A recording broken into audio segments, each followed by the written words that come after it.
നിങ്ങൾ എവിടെയായിരുന്നാലും പ്രപഞ്ചത്തിൻ്റെ കൃത്യമായ മധ്യബിന്ദു നിങ്ങൾ തന്നെയാണെന്ന് പറഞ്ഞാൽ നിങ്ങൾ വിശ്വസിക്കുമോ? വിജ്ഞാൻ ഭൈരവ തന്ത്രത്തിലെ 38ാമത്തെ വിദ്യയിലൂടെ ശിവൻ വെളിപ്പെടുത്തുന്ന പരമ രഹസ്യമാണിത്. കാഴ്ച എന്നത് ഒരു നേർരേഖയാണ്, എന്നാൽ ശബ്ദം ചാക്രികമാണ്. അത് വൃത്തങ്ങളായിട്ടാണ് വരുന്നത്. ലോകത്തിൻ്റെ ഏതു കോണിൽ നിന്ന് ശബ്ദമുണ്ടായാലും ആ വൃത്തങ്ങളുടെ കേന്ദ്രം എപ്പോഴും നമ്മൾ തന്നെയാണ്. അതുകൊണ്ട് ശബ്ദത്തെ സംബന്ധിച്ച് പ്രപഞ്ചത്തിൻ്റെ കേന്ദ്രം നമ്മൾ തന്നെയാണ്.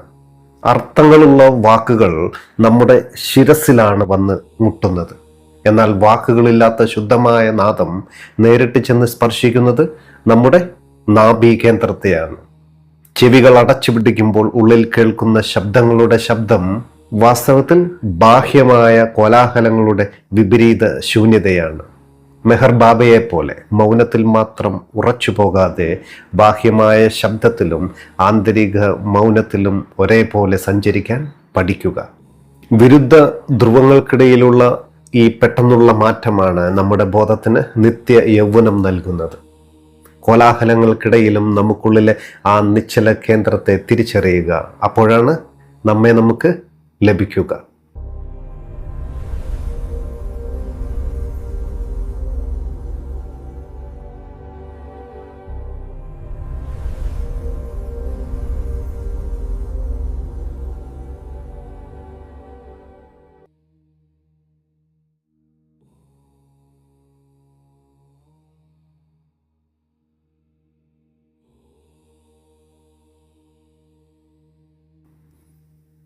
പ്രിയമുള്ളവരെ, നമസ്കാരം.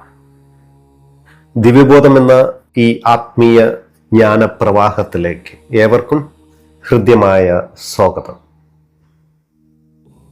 വാക്കുകളുടെയും ചിന്തകളുടെയും കോലാഹലങ്ങൾക്കിടയിൽ നമ്മൾ എവിടെയോ നഷ്ടപ്പെടുത്തിയ നമ്മുടെ യഥാർത്ഥ സ്വത്വത്തെ, നമുക്കുള്ളിലെ ആ പരമമായ നിശബ്ദതയെ തിരികെ പിടിക്കുവാനുള്ള ഒരു എളിയ പരിശ്രമമാണിത്. അറിവുകൾക്കപ്പുറം അനുഭവത്തിൻ്റെ വെളിച്ചം തേടി നമുക്ക് തന്നെ വെളിപ്പെടുന്ന അപൂർവ നിമിഷങ്ങളിലേക്ക് നമുക്ക് ഒരുമിച്ച് ഇറങ്ങിച്ചെല്ലാം. ഇന്ന് നമ്മൾ 15 സെക്കൻഡ് നീളമുള്ള റീൽസുകളുടെയും ഷോർട്സുകളുടെയും ലോകത്താണ് ജീവിക്കുന്നത്. എല്ലാം നമുക്ക് പെട്ടെന്ന് വേണം. എന്നാൽ ഓർക്കുക, പെട്ടെന്നുണ്ടാകുന്ന കാഴ്ചകൾ നമ്മുടെ മനസ്സിന് താൽക്കാലിക ഉത്തേജനം മാത്രമേ നൽകൂ. അത് നമ്മെ കൂടുതൽ അസ്വസ്ഥനാക്കുകയുള്ളൂ. ഉള്ളിലേക്ക് ഇറങ്ങിച്ചെല്ലാൻ, സത്യത്തെ തൊട്ടറിയാൻ അല്പം സമയമെടുക്കും. നമ്മളിന്ന് പ്രവേശിക്കുന്നത് വിജ്ഞാൻ ഭൈരവ തന്ത്രത്തിലെ ഏറ്റവും പ്രായോഗികവും ശാസ്ത്രീയവുമായ ഒരു ധ്യാന പദ്ധതിയിലേക്കാണ്. ശബ്ദങ്ങളുടെ കോലാഹലങ്ങളെ ഭയന്ന് ഓടുന്ന ആധുനിക മനുഷ്യന് ആ ശബ്ദങ്ങളെ തന്നെ പരമമായ മോക്ഷത്തിലേക്കുള്ള പടവുകളാക്കി മാറ്റാൻ ശിവഭഗവാൻ പാർവതീദേവിക്ക് കാട്ടിക്കൊടുക്കുന്ന പരമ രഹസ്യമാണിത്. ശിവൻ പറയുന്നു, ശബ്ദകേന്ദ്രത്തിൽ നിങ്ങളെ തന്നെ തൊട്ടറിയുക. ഒരു വെള്ളച്ചാട്ടത്തിന്റെ തുടർച്ചയായ ശബ്ദപ്രവാഹത്തിൽ എന്ന പോലെ നാദകേന്ദ്രത്തിൽ സ്നാനം ചെയ്യുകയെന്ന്. സ്നേഹമുള്ളവരെ, ഈ വിദ്യയുടെ മനോഹരമായ വശം എന്തെന്നാൽ, ഇത് പരിശീലിക്കാൻ നമുക്ക് യാതൊരുവിധ മുൻവിധികളോ പ്രത്യേക സാഹചര്യങ്ങളോ ആവശ്യമില്ല എന്നതാണ്. നമ്മളൊക്കെ പലപ്പോഴും ശാന്തി തേടി കാടുകളിലേക്കും ഹിമാലയ സാനുക്കളിലേക്കും മറ്റു പല സ്ഥലങ്ങളിലേക്കും ഓടാറുണ്ട്. എന്നാൽ ശിവഭഗവാൻ പറയുന്നു, ഈ വിദ്യ എവിടെ ഇരുന്നു കൊണ്ടും ചെയ്യാമെന്ന്. കാരണം ശബ്ദം പ്രപഞ്ചത്തിൽ എല്ലായിടത്തുമുണ്ട്. നിങ്ങൾ ഭ്രാന്തമായ ഒരു ചന്തയുടെ നടുവിലായാലും അതല്ല ഒരു വിജനമായ കാട്ടിലായാലും ശബ്ദങ്ങൾ നിങ്ങളെ വലയം ചെയ്തുകൊണ്ടേയിരിക്കും. നിങ്ങളിവിടെ ചെയ്യേണ്ടത് ഒന്ന് മാത്രമാണ്: ഒരു നിമിഷം നിശ്ചലമായിരിക്കുക, എന്നിട്ട് കേൾക്കുക എന്ന്. ഇവിടെ ശബ്ദത്തിന്റെ ആഴങ്ങളിലേക്ക് ഇറങ്ങുന്നതിന് മുൻപ് നമ്മുടെ 2 പ്രധാന ജ്ഞാനേന്ദ്രിയങ്ങളായ കണ്ണുകളും കാതുകളും ഈ പ്രപഞ്ചത്തോട് എങ്ങനെയാണ് പെരുമാറുന്നതെന്ന് നമ്മൾ തിരിച്ചറിയണം. ഓഷോ ഇതിനെ വിസ്മയകരമായ ഒരു മനഃശാസ്ത്രത്തിലൂടെയാണ് നമുക്ക് മുന്നിൽ ഇത് വെളിപ്പെടുത്തുന്നത്. നമ്മുടെ കണ്ണുകളുടെ പ്രവർത്തനം എപ്പോഴും രേഖീയമാണ്. ഇപ്പോൾ നമ്മൾ ഒരു വസ്തുവിനെയോ അല്ലെങ്കിൽ ഒരു വ്യക്തിയെയോ നോക്കുമ്പോൾ നമ്മിൽ നിന്ന് ആ വസ്തുവിലേക്ക് ബോധപൂർവമായ ഒരു നേർരേഖ വലിക്കപ്പെടുന്നുണ്ട്. നോക്കൂ, നമ്മുടെയൊക്കെ കാഴ്ച എപ്പോഴും ആക്രമണാത്മകമാണ്. നമുക്കിഷ്ടമുള്ളതിനെ മാത്രം നോക്കുവാനും ഇഷ്ടമില്ലാത്തതിൽ നിന്ന് കണ്ണു തിരിക്കുവാനും നമുക്ക് സാധിക്കും. ഒരു നിശ്ചിത ദിശയുമുണ്ട്. നമുക്ക് മുന്നിലുള്ളതിനെ മാത്രമേ നമുക്ക് കാണാൻ കഴിയൂ. പുറകിൽ എന്ത് സംഭവിക്കുന്നു എന്ന് കാണാൻ നമ്മുടെ കണ്ണുകൾക്ക് കഴിയില്ല. കാഴ്ച എപ്പോഴും ഞാനും അപരനും എന്ന ദ്വൈതഭാവത്തെ ദൃഢമാക്കുകയാണ് ചെയ്യുന്നത്. എന്നാൽ കാതുകളുടെയും ശബ്ദത്തിൻ്റെയും ലോകം തികച്ചും വ്യത്യസ്തമാണ്. ശബ്ദം ചാക്രികമാണ്, അത് രേഖീയമല്ല. അത് വൃത്തങ്ങളായിട്ടാണ് നമ്മിലേക്ക് വരുന്നത്. നിശ്ചലമായ ഒരു തടാകത്തിലേക്ക് ഒരു കല്ലിടുമ്പോൾ എല്ലാ ദിശകളിലേക്കും സമമായി വൃത്തങ്ങൾ വ്യാപിക്കുന്നത് പോലെയാണ് പ്രപഞ്ചത്തിൻ്റെ ശബ്ദം സഞ്ചരിക്കുന്നത്. അതിന് ഒരു നിശ്ചിത ദിശയില്ല. മുന്നിൽ നിന്നുള്ള ശബ്ദം മാത്രമല്ല, നമ്മുടെ പുറകിൽ നിന്നും മുകളിൽ നിന്നും താഴെ നിന്നുമുള്ള എല്ലാ ശബ്ദങ്ങളും ഒരേ സമയം വന്ന് നമ്മെ പൊതിയുകയാണ്. കണ്ണുകൾ തുറന്നുകൊണ്ട് നമ്മൾ പുറത്തേക്ക് പോകുമ്പോൾ ശബ്ദം നമ്മെ തേടി ഉള്ളിലേക്ക് വരികയാണ്. കാതുകൾക്ക് വാതിലുകളില്ല. അവ എപ്പോഴും തുറന്നിരിക്കുന്ന അസ്തിത്വത്തിൻ്റെ സ്വീകരണ മുറികളാണ്. ഈ ചാക്രിക നാദശാസ്ത്രത്തിന് പിന്നിൽ അതീവ ഗൂഢമായ ഒരു ആത്മീയ സത്യമുണ്ട്. ശബ്ദം വൃത്തങ്ങളായാണ് സഞ്ചരിക്കുന്നത്. ഇതുകൊണ്ട് തന്നെ പ്രപഞ്ചത്തിൽ എവിടെയെല്ലാം ശബ്ദങ്ങൾ ഉണ്ടാകുന്നുവോ അവിടെയെല്ലാം ആ ശബ്ദ വൃത്തങ്ങളുടെ കൃത്യമായ മധ്യബിന്ദു അഥവാ കേന്ദ്രം എപ്പോഴും നമ്മൾ തന്നെയാണ്. ഉദാഹരണത്തിന്, നമ്മളൊരു ചന്തയുടെ നടുവിൽ നിൽക്കുമ്പോൾ വടക്ക് നിന്നൊരു വണ്ടിയുടെ ഹോണടിയും തെക്ക് നിന്ന് മനുഷ്യരുടെ ഒച്ചപ്പാടും കിഴക്ക് നിന്ന് ഒരു പക്ഷിയുടെ കരച്ചിലും ഉയരുമ്പോൾ ഈ വ്യത്യസ്ത ദിശകളിൽ നിന്നുള്ള എല്ലാ ശബ്ദ വൃത്തങ്ങളും വന്ന് പതിക്കുന്നത് എങ്ങോട്ടാണ്? സത്യത്തിൽ അത് വന്ന് പതിക്കുന്നത് നമ്മുടെ ബോധത്തിലേക്കാണ്. ഈ പ്രപഞ്ചത്തിന്റെ ഏത് കോണിൽ നിന്ന് ഒരു നാദമുണ്ടായാലും അതിൻ്റെ വൃത്തപരിധി നമ്മെ വന്ന് സ്പർശിക്കുമ്പോൾ ആ വൃത്തത്തിൻ്റെ കേന്ദ്രമായി നമ്മൾ മാറുകയാണ്. നമ്മൾ കിഴക്കോട്ടോ പടിഞ്ഞാറോട്ടോ തിരിഞ്ഞിരുന്നാലും ഈ കേന്ദ്രത്തിന് മാറ്റമുണ്ടാവില്ല. അതുകൊണ്ടാണ് ഓഷോ പറയുന്നത്, ശബ്ദങ്ങളെ സംബന്ധിച്ചിടത്തോളം പ്രപഞ്ചത്തിന്റെ മുഴുവൻ കേന്ദ്രമായ ദൈവം എപ്പോഴും നിങ്ങൾ തന്നെയാണ്. നിങ്ങളുടെ സാന്നിധ്യമില്ലാതെ ഈ പ്രപഞ്ചത്തിലെ ഒരു ശബ്ദത്തിനും നിലനിൽപ്പില്ല. ഓരോ ശബ്ദവും നിങ്ങളെ ലക്ഷ്യമാക്കിയാണ് നീങ്ങിക്കൊണ്ടിരിക്കുന്നത്. ഈ പ്രപഞ്ചം മുഴുവൻ ഒരു വലിയ വൃത്തപരിധിയായി മാറുമ്പോൾ അതിൻ്റെ പരമമായ കേന്ദ്രബിന്ദുവായി നിങ്ങൾ മാറുകയാണെന്ന്. ഇവിടെയാണ് ശിവൻ നമുക്ക് നേരെ നീട്ടുന്ന ഏറ്റവും വലിയ ആത്മീയ വിപര്യം നമ്മൾ അനുഭവിക്കേണ്ടത്. എന്തുകൊണ്ടായിരിക്കും എല്ലാ ശബ്ദങ്ങളും നമ്മിലേക്ക് കടന്നു വരുന്നത്? എന്തുകൊണ്ടാണ് നമുക്കെല്ലാ ശബ്ദങ്ങളെയും കേൾക്കാൻ കഴിയുന്നത്? അതിൻ്റെ രഹസ്യം എന്നത് കേന്ദ്രബിന്ദുവിൽ യാതൊരുവിധ ശബ്ദവുമില്ല. ചലിക്കുന്ന ഒരു ചക്രത്തിൻ്റെ കേന്ദ്രം എപ്പോഴും നിശ്ചലമായിരിക്കുന്നത് പോലെ പ്രപഞ്ചത്തിലെ എല്ലാ കോലാഹലങ്ങളും വന്ന് ലയിക്കുന്ന നമുക്കുള്ളിലെ ആ കേന്ദ്രം എപ്പോഴും പൂർണ്ണമായ മൗനത്തിലാണ്. ആ കേന്ദ്രം ശബ്ദരഹിതമായതുകൊണ്ട് മാത്രമാണ് നമുക്ക് പുറത്തെ ശബ്ദങ്ങളെ കേൾക്കാൻ കഴിയുന്നത്. ഒരു ശബ്ദത്തിന് മറ്റൊരു ശബ്ദത്തെ കേൾക്കാൻ കഴിയില്ല. നമ്മൾ നമ്മുടെ കേന്ദ്രത്തിൽ പൂർണ്ണ മൗനമായി നിലകൊള്ളുന്നത് കൊണ്ടാണ് ശബ്ദങ്ങൾ നമ്മിലേക്ക് കടന്നു വരുന്നതായും നമ്മെ വലയം ചെയ്യുന്നതായും നമുക്ക് അനുഭവപ്പെടുന്നത്.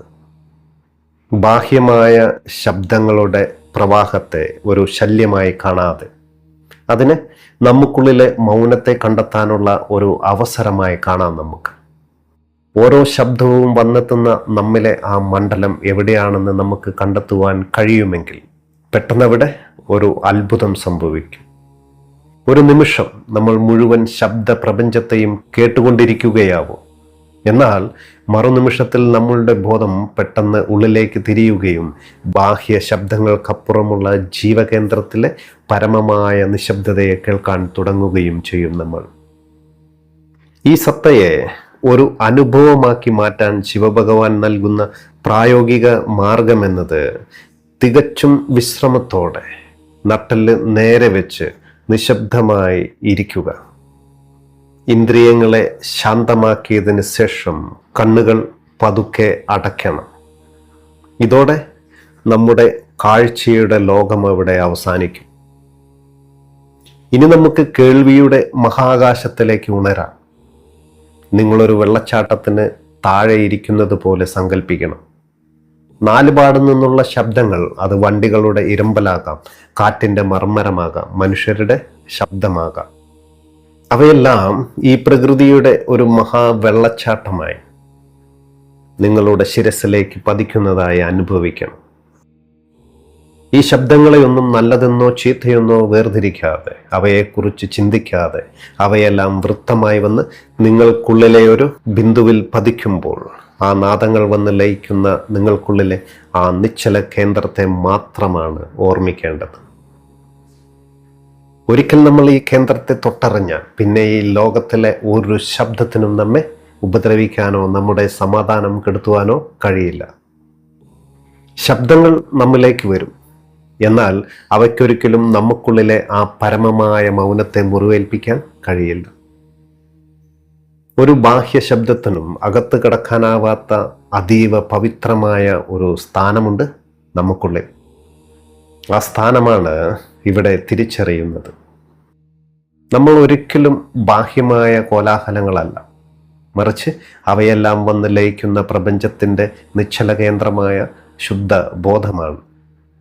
ഈ നാദകേന്ദ്രത്തിൽ നമ്മെ തന്നെ പ്രതിഷ്ഠിക്കുമ്പോൾ നമ്മെ നമുക്ക് മാറ്റമില്ലാത്ത ജനനമരണങ്ങൾക്കപ്പുറമുള്ള പരമശാന്തിയായി ദർശിക്കാൻ സാധിക്കും. ഒരു വെള്ളച്ചാട്ടത്തിൻ്റെ തുടർച്ചയായ ശബ്ദത്തിലെന്ന പോലെ നിങ്ങളൊരു വെള്ളച്ചാട്ടത്തിനരികിൽ ഇരിക്കുകയാണെങ്കിൽ നിങ്ങളുടെ കണ്ണുകൾ അടയ്ക്കുകയും നിങ്ങൾക്ക് ചുറ്റും ആ ശബ്ദത്തെ അനുഭവിക്കുകയും ചെയ്യുക. ഈ വിദ്യയിലൂടെ ശിവൻ ആവശ്യപ്പെടുന്നത് ബാഹ്യലോകത്തെ ശബ്ദങ്ങളെ ഒരു ശല്യമായി കണ്ട് അവയിൽ നിന്ന് ഓടി ഒളിക്കാനല്ല, മറിച്ച് അവയിൽ പൂർണ്ണമായും മുങ്ങിത്താഴാനാണ്. അതിനെയാണ് ഭഗവാൻ നാദസ്നാനം എന്ന് വിളിക്കുന്നത്. നമ്മുടെ ശരീരത്തിലേക്ക് എല്ലാ വശങ്ങളിൽ നിന്നും ശബ്ദങ്ങൾ വന്ന് പതിക്കുമ്പോൾ അവ നമുക്കുള്ളിൽ ഒരു കേന്ദ്രത്തെ വീണ്ടും വീണ്ടും ഉറപ്പിച്ചു നിർത്തുകയാണ് ചെയ്യുന്നത്. നമ്മളെല്ലാറ്റിൻ്റെയും മധ്യത്തിലാണെന്ന ആ തോന്നലിന് ഈ വിദ്യ ഇത്രയധികം ഊന്നൽ നൽകുന്നത് എന്തുകൊണ്ടായിരിക്കും എന്നതിന് ഓഷോ നൽകുന്ന മനോഹരമായ ഒരു മറുപടി എന്നത്, ആ കേന്ദ്രബിന്ദുവിൽ യാതൊരുവിധ ശബ്ദവുമില്ല. കേന്ദ്രം എപ്പോഴും പൂർണ്ണമായ മൗനത്തിലാണ്. ആ മൗനമുള്ളത് കൊണ്ട് മാത്രമാണ് നിങ്ങൾക്ക് പുറത്തെ ശബ്ദങ്ങളെ കേൾക്കുവാൻ കഴിയുന്നതെന്നാണ്. നിങ്ങളൊന്ന് ആലോചിച്ചു നോക്കൂ. ഒരു ശബ്ദത്തിന് മറ്റൊരു ശബ്ദത്തെ കേൾക്കുവാൻ കഴിയില്ല. കഴിയുമോ? നമ്മൾ നമ്മുടെ കേന്ദ്രത്തിൽ ശബ്ദരഹിതനായി നിൽക്കുന്നത് കൊണ്ടാണ് നമുക്ക് ആ ശബ്ദങ്ങളെല്ലാം കടന്നു വരുന്നതായും നമ്മെ വലയം ചെയ്യുന്നതായും അനുഭവിക്കാൻ കഴിയുന്നത്. ഈ കേന്ദ്രത്തെ നമ്മൾ തിരിച്ചറിയുമ്പോൾ പുറത്തെ ശബ്ദങ്ങൾ പതുക്കെ അപ്രത്യക്ഷമാവുകയും നമ്മൾ ആ മഹാമൗനത്തിലേക്ക് പ്രവേശിക്കുകയും ചെയ്യും. ഇവിടെ ശാസ്ത്രവും ആത്മീയതയും ഒന്നിക്കുന്ന അതീവ വിസ്മയകരമായ ഒരു മനഃശാസ്ത്ര രഹസ്യമുണ്ട്. ഒരുപക്ഷെ നമ്മളെല്ലാം വിചാരിച്ചിരിക്കുന്നത് നമ്മുടെ കണ്ണുകളും കാതുകളും പുറം ലോകത്തെ അനുഭവങ്ങൾ ഉള്ളിലേക്ക് കൊണ്ടുവരുന്ന തുറന്ന ജാലകങ്ങളാണെന്നാണ്. എന്നാൽ ആധുനിക ശാസ്ത്രം പറയുന്നത് അവ ജാലകങ്ങളല്ല, മറിച്ച് അവയൊരു കാവൽക്കാരനെ പോലെയാണ് എന്നാണ്. ഏതെല്ലാമാണ് ഉള്ളിലേക്ക് അനുവദിക്കേണ്ടത്, ഏതെല്ലാമാണ് തടയേണ്ടത് എന്ന് ഓരോ നിമിഷത്തിലും നിരീക്ഷിച്ചു കൊണ്ടിരിക്കുന്ന ഒരു ഗുണദോഷ വിവേചകനാണ് നമ്മുടെ ഇന്ദ്രിയങ്ങൾ. ഇവിടെ ശാസ്ത്രീയ ഗവേഷണങ്ങൾ വ്യക്തമാക്കുന്നത് നമുക്ക് ചുറ്റും ഓരോ നിമിഷവും സംഭവിച്ചു കൊണ്ടിരിക്കുന്ന ശബ്ദങ്ങളുടെ വെറും 2% മാത്രമാണ് നമ്മുടെ ഇന്ദ്രിയങ്ങൾ ഉള്ളിലേക്ക് കടത്തിവിടുന്നത് എന്നാണ്. ബാക്കി 98% ശബ്ദങ്ങളെയും നമ്മുടെ മനസ്സ് അബോധപൂർവമായി അരിച്ചു കളയുകയാണ്. എന്തുകൊണ്ടാണ് ഈ നിയന്ത്രണം എന്ന് ചോദിച്ചാൽ, പ്രപഞ്ചത്തിലെ 100% ശബ്ദങ്ങളും ഒരേ സമയം വിവേചനമില്ലാതെ നമ്മുടെ ഉള്ളിലേക്ക് കടന്നു വന്നാൽ ആ ഒരൊറ്റ നിമിഷം കൊണ്ട് മനുഷ്യന് ഭ്രാന്ത് പിടിച്ചു പോകും. നമ്മുടെ തലച്ചോറിൻ്റെ സുരക്ഷയ്ക്ക് വേണ്ടി മനസ്സ് തീർക്കുന്ന ഒരു സംരക്ഷണ കവചമാണിത്. ആ വെറും 2% ശബ്ദം കൊണ്ട് തന്നെ നമ്മളിപ്പോൾ തന്നെ അസ്വസ്ഥരാണ്, അല്ലേ? അപ്പോൾ ആ 100% ഒന്നിച്ച് നമ്മുടെ അകത്തേക്ക് വന്നാലുള്ള അവസ്ഥ എന്തായിരിക്കും? അതുകൊണ്ട് തന്നെ നമ്മൾ ഈ വിദ്യ പരീക്ഷിക്കുമ്പോൾ ആദ്യത്തെ പ്രാവശ്യം നമുക്കൊരു പക്ഷെ നേരിയ തലചുറ്റലോ അല്ലെങ്കിൽ ഒരു അസ്വസ്ഥതയൊക്കെ അനുഭവപ്പെട്ടേക്കാം. കാരണം നമ്മൾ ഇത്രയും കാലം ജീവിച്ചത് നമ്മുടെ മനസ്സ് തിരഞ്ഞെടുത്ത വെറും 2% ശബ്ദങ്ങളുടെയും കാഴ്ചകളുടെയും ലോകത്താണ്. ഈ ധ്യാനത്തിലൂടെ പെട്ടെന്ന് ഇന്ദ്രിയങ്ങളുടെ വാതിലുകൾ തുറക്കുമ്പോൾ കൂടുതൽ ശബ്ദങ്ങൾ ഉള്ളിലേക്ക് ഇരച്ച് കയറുന്നത് കൊണ്ടാണത്. ഭഗവാൻ പറയുകയാണ്, ഭയപ്പെടാതിരിക്കുക, ആ തലചുറ്റൽ താൽക്കാലികമാണെന്ന്. നിങ്ങളുടെ ശ്രദ്ധാകേന്ദ്രങ്ങളെ, നിങ്ങളുടെ ബോധേന്ദ്രിയങ്ങളെ പൂർണ്ണമായും ശാന്തമാക്കുക. നിങ്ങളെ തന്നെ പൂർണ്ണമായ വിശ്രമാവസ്ഥയിലേക്ക് കൊണ്ടുവരിക. എല്ലാം തന്നെ ഉള്ളിലേക്ക് കടന്നു വരട്ടെ. നിങ്ങൾ കൂടുതൽ ഒഴുകുന്നവനും തുറന്നവനുമായി മാറണം. ഈ സത്തയെ ധ്യാനമാക്കുവാൻ വേണ്ടി കണ്ണുകളടച്ച് പൂർണ്ണമായും റിലാക്സഡായി നിങ്ങളുടെ ഇന്ദ്രിയങ്ങളുടെ വാതിലുകൾ ഒരു കാവൽക്കാരനില്ലാതെ പൂർണ്ണമായും തുറന്നിട്ടിരിക്കുകയാണെന്ന് സങ്കല്പിക്കണം. ചുറ്റുമുള്ള എല്ലാ ശബ്ദങ്ങളെയും, അത് നല്ലതോ ചീത്തയോ ആകട്ടെ, യാതൊരു പ്രതിരോധവുമില്ലാതെ ഉള്ളിലേക്ക് ഒഴുകാൻ അനുവദിക്കണം. ആ ശബ്ദങ്ങളോടൊപ്പം നീങ്ങുകയും ഒടുവിൽ അവയെല്ലാം വന്ന് പതിക്കുന്ന നിങ്ങൾക്കുള്ളിലെ ആഴമേറിയ ശബ്ദരഹിതമായ കേന്ദ്രത്തിലേക്ക് നിങ്ങളുടെ അവബോധത്തെ തിരിച്ചുവിടുക. ഇവിടെ നമ്മൾ തിരിച്ചറിയുന്നത് ഇന്ദ്രിയങ്ങളുടെ കാവൽക്കാരനെ മാറ്റി പ്രപഞ്ചത്തെ അതിൻ്റെ സമഗ്രതയിൽ സ്വീകരിക്കുമ്പോൾ മാത്രമേ നമുക്ക് ആ പരമമായ നിശബ്ദതയായി അനുഭവിച്ചറിയാൻ സാധിക്കൂ എന്നാണ്. നമ്മളോട് ആരെങ്കിലും നിങ്ങൾ എങ്ങനെയാണ് കേൾക്കുന്നതെന്ന് ചോദിച്ചാൽ നമ്മൾ പെട്ടെന്ന് നമ്മുടെ കാതുകളിലേക്ക് വിരൽ ചൂണ്ടും, അങ്ങനെയല്ലേ? എന്നാൽ ശിവൻ ഈ വിദ്യയിലൂടെ ശരീരശാസ്ത്രത്തിൻ്റെ വലിയൊരു ആത്മീയ രഹസ്യം നമ്മെ പഠിപ്പിക്കുകയാണ്. ശിവൻ പറയുന്നു, ശബ്ദങ്ങൾ യഥാർത്ഥത്തിൽ ചെവികളിലല്ല കേൾക്കപ്പെടുന്നതെന്ന്. ഭൗതികമായ ചെവികൾക്ക് അതിനെ കേൾക്കുവാൻ കഴിയില്ല. ചെവികളെന്നത് പുറമേ നിന്നുള്ള ശബ്ദതരംഗങ്ങളെ ഉള്ളിലേക്ക് എത്തിക്കുന്ന വെറുമൊരു സംപ്രേഷണ ഉപകരണം മാത്രമാണ്. ആ സംപ്രേഷണത്തിനിടയിൽ നിങ്ങൾക്ക് അനാവശ്യമായ പല ശബ്ദങ്ങളെയും അത് നീക്കം ചെയ്യുകയും മനസ്സ് തിരഞ്ഞെടുക്കുന്ന ശബ്ദങ്ങളെ മാത്രമാണ് അകത്തേക്ക് കടത്തിവിടുകയുമുള്ളൂ. അങ്ങനെയെങ്കിൽ ചെവികൾ കടത്തിവിടുന്ന ഈ ശബ്ദം സ്വീകരിക്കുന്ന നമുക്കുള്ളിലെ യഥാർത്ഥ കേന്ദ്രം എവിടെയായിരിക്കും? ശബ്ദങ്ങളുമായി ആഴത്തിൽ ഇടപഴകിക്കൊണ്ടിരിക്കുമ്പോൾ നമ്മളൊരു കാര്യം തിരിച്ചറിഞ്ഞ് ആശ്ചര്യപ്പെട്ടു പോകും. ആ യഥാർത്ഥ ശ്രവണകേന്ദ്രം നമ്മളുടെ ശിരസിലല്ല. ഇത്രയും കാലം അത് ശിരസിലാണെന്ന് തോന്നാൻ നമുക്കൊരു കാരണമുണ്ടായിരുന്നു. ആ കാരണം നമ്മളൊരിക്കലും ശുദ്ധമായ ശബ്ദങ്ങളെ കേട്ടിട്ടില്ല എന്നതാണ്. നമ്മൾ കേട്ടത് മുഴുവൻ അർത്ഥങ്ങളുള്ള വാക്കുകളെയാണ്. വാക്കുകളെ സംബന്ധിച്ചിടത്തോളം അതിൻ്റെ കേന്ദ്രം ശിരസ് തന്നെയാണ്. അവിടെ തർക്കങ്ങളൊന്നുമില്ല. കാരണം ഭാഷയ്ക്ക് യുക്തിയും ചിന്തയും ബുദ്ധിയുടെ അപഗ്രഥനമൊക്കെ ആവശ്യമാണ്. അത് തലച്ചോറിൽ വന്ന് മുട്ടുമ്പോൾ അവിടെ വിചാരങ്ങളുടെ വലിയൊരു കോലാഹലം രൂപപ്പെടും. എന്നാൽ നമ്മൾ വാക്കുകളുടെ അർത്ഥം ചിന്തിക്കാതെ ശുദ്ധമായ ശബ്ദത്തെയാണ് കേൾക്കുന്നതെങ്കിൽ അതിൻ്റെ കേന്ദ്രം ശിരസല്ല, മറിച്ച് നമ്മുടെ ഉദരമാണ്, അഥവാ നാഭിയാണ്. അതുകൊണ്ടാണ് ജപ്പാനിലെ സെൻ പാരമ്പര്യങ്ങളിൽ പറയുന്നത്, മനുഷ്യൻ ചിന്തിക്കേണ്ടതും ജീവിക്കേണ്ടതും അവൻ്റെ ശിരസ് കൊണ്ടല്ല, മറിച്ച് അവൻ്റെ ഉദരം കൊണ്ടാണെന്ന്. കാരണം അവർ ശബ്ദങ്ങളോടൊപ്പം ദീർഘകാലമായി ധ്യാനത്തിൽ ഏർപ്പെട്ടവരാണ്. ഭാരതീയ സംസ്കാരത്തിൽ ഓരോ അമ്പലങ്ങളിലും വലിയ മണികൾ സ്ഥാപിച്ചിരിക്കുന്നത് ഈ നാദശാസ്ത്രത്തെ അടിസ്ഥാനമാക്കിയാണ്. ഒരു സാധകൻ അമ്പലത്തിന്റെ ഉള്ളിലിരുന്ന് ധ്യാനിക്കുകയാണെന്ന് കരുതിയാൽ അപ്പോൾ അവിടേക്ക് വരുന്ന ഓരോ സന്ദർശകനും ചേങ്ങില മുട്ടുകയോ മണിയടിക്കുകയോ ചെയ്യും. അങ്ങനെയല്ലേ നമ്മുടെ നാട്ടിലെ സ്ഥിതി? പുറമേയുള്ള ഒരാൾക്ക് തോന്നാം ഇത് ധ്യാനിക്കുന്നവന് നിരന്തരമായ ഒരു ശല്യമായിരിക്കുമെന്ന്. എന്നാൽ അതങ്ങനെയല്ല. വാസ്തവത്തിൽ ആ ധ്യാനിക്കുന്ന മനുഷ്യൻ ഈ ശബ്ദത്തിനു വേണ്ടി ഉള്ളിൽ കാത്തിരിക്കുകയാണ്. അവിടെ വരുന്ന ഓരോ സന്ദർശകനും മണിയടിക്കുമ്പോൾ അവർ ആ സാധകനെ ധ്യാനത്തിൽ സഹായിക്കുകയാണ് ചെയ്യുന്നത്. പുറത്താ വലിയ മണി മുഴങ്ങുമ്പോൾ ധ്യാനിക്കുന്നവൻ്റെ ഉള്ളിലെവിടെയോ അവൻ്റെ നാഭിയിൽ രണ്ടാമതൊരു മണി മുഴങ്ങും. ശുദ്ധമായ ശബ്ദം എപ്പോഴും വന്ന് സ്പർശിക്കുന്നത് നമ്മുടെ ഉദരത്തെയാണ്, ശിരസിനെയല്ല. അത് ശിരസിൽ വന്ന് തട്ടുകയാണെങ്കിൽ അത് വെറുമൊരു ശബ്ദമല്ല, അത് വാക്കുകളാണെന്ന് നമുക്ക് മനസ്സിലാക്കാം. അപ്പോൾ അതിൻ്റെ ശുദ്ധി നഷ്ടപ്പെടുകയും നമ്മൾ അതിനെക്കുറിച്ച് ചിന്തിക്കാൻ തുടങ്ങുകയും ചെയ്യും.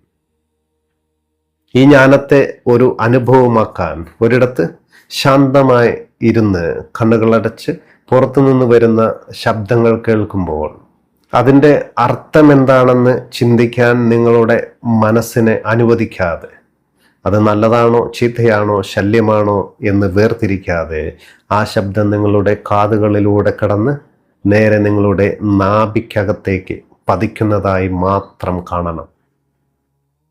ഓരോ ശബ്ദവും വന്നെത്തുന്ന ആ നാഭി കേന്ദ്രത്തെ നിങ്ങൾക്ക് അനുഭവിക്കാൻ കഴിഞ്ഞാൽ പെട്ടെന്ന് തന്നെ നിങ്ങളുടെ ബോധത്തിൽ ഒരു വലിയ വ്യതിയാനമുണ്ടാകും. ഒരു നിമിഷം നിങ്ങൾ മുഴുവൻ ശബ്ദപ്രപഞ്ചത്തെയും കേട്ടുകൊണ്ടിരിക്കുകയാവും. മറുനിമിഷത്തിൽ നിങ്ങളുടെ ബോധം പെട്ടെന്ന് ഉള്ളിലേക്ക് തിരിയുകയും നിങ്ങൾ ബാഹ്യ ശബ്ദങ്ങൾക്കപ്പുറമുള്ള ആ ജീവകേന്ദ്രത്തിലെ പരമമായ നിശബ്ദതയെ കേൾക്കാൻ തുടങ്ങുകയും ചെയ്യും. നമ്മളിവിടെ തിരിച്ചറിയുന്നത് ശിരസിൻ്റെ കോലാഹലങ്ങളിൽ നിന്ന് മാറി നാഭിയുടെ മൗനത്തിലേക്ക് മടങ്ങുമ്പോഴാണ് നമുക്കതിൻ്റെ പൂർണ്ണതയിൽ ദർശിക്കാൻ സാധിക്കുകയുള്ളൂ എന്നാണ്.